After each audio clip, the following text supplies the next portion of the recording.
so happy to be back doing this. It's been a little while out after the little finger injury there, but we're back with We're All Gonna Die from Slash's debut solo album featuring Iggy Pop. I like the lyrics of this particularly because it's all about, it's not like really we're all gonna die, it's like let's just take it easy because we're all gonna die, let's chill, let's have some fun.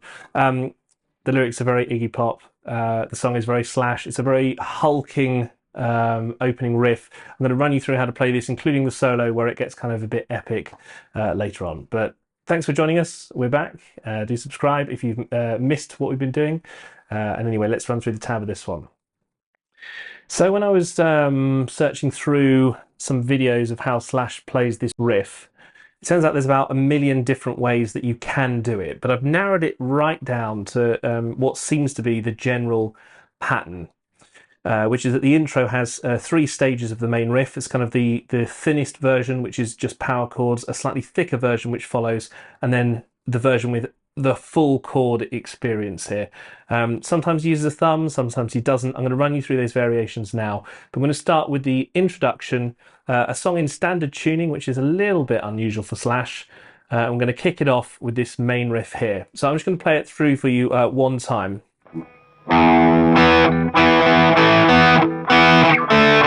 And then it switches down. And then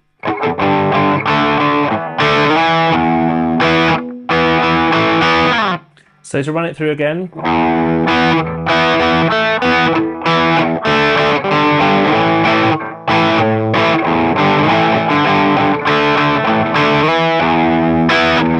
So that's the first time round. It's basically the power chord version, the thinnest version of this track here. So the intro is open string, and then the power chord with the 1st and 4th finger. So you'll notice it's a couple of alternate picks in there. Down, up, down, up.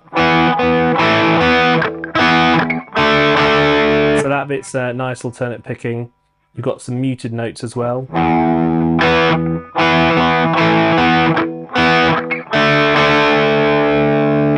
So do it along those lines. Also remember that the 7th fret is barred.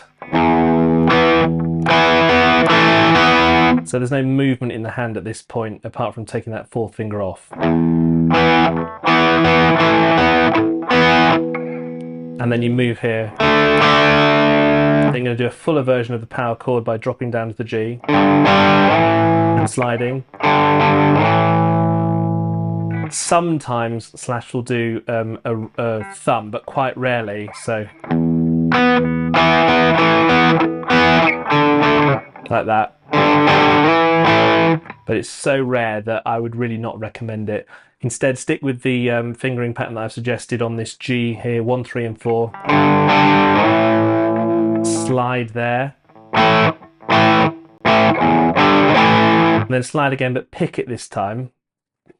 And then you've got this. This is probably the hardest bit of the song, the kind of turnaround before the riff returns again. This little doubling here doesn't always happen. Normally you just get a straight. But let's do the first time it comes around, it does actually have that doubling. So, and then move your 1st finger over, and then you come back to this 1, 3, 4. So actually the 1st finger does need to move quite a lot there.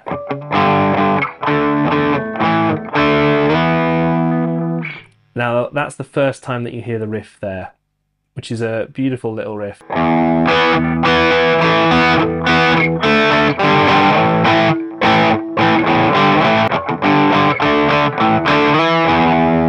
So second time round you hear it, it's slightly thicker sounding.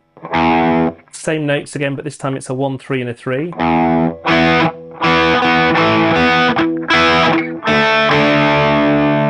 So the same idea, and then we're going to go down for this G. And then you hear. Same as before in the turnaround. There's a little note here that says sometimes Slash does an open string live, which is very true, and I'll show you which note it is here if I run through the riff the second time. Here.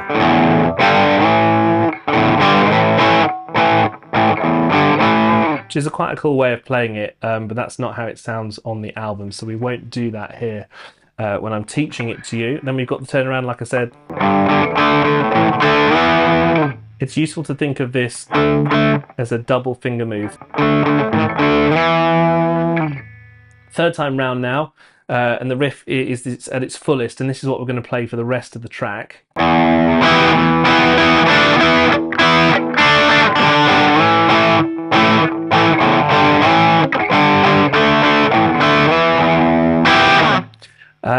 So there's a few different things to mention here on the third time you play it round. Firstly, occasionally Slash plays it like this,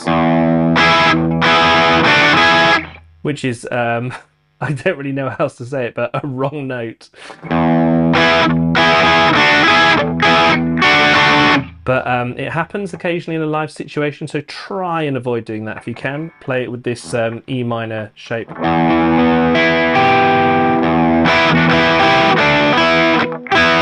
And then move it down to this major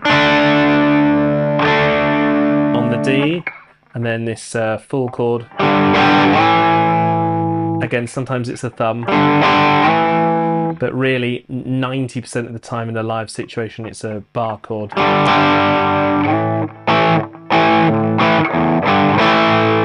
And then we get one of these doublings again. Comes around again in that same way with a full way.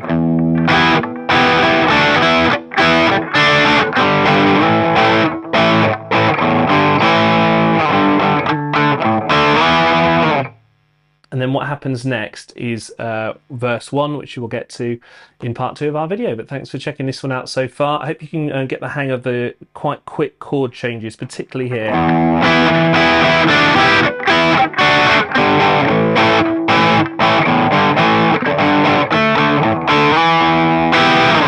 Pretty tough, and also you've got to remember that when you're coming up here,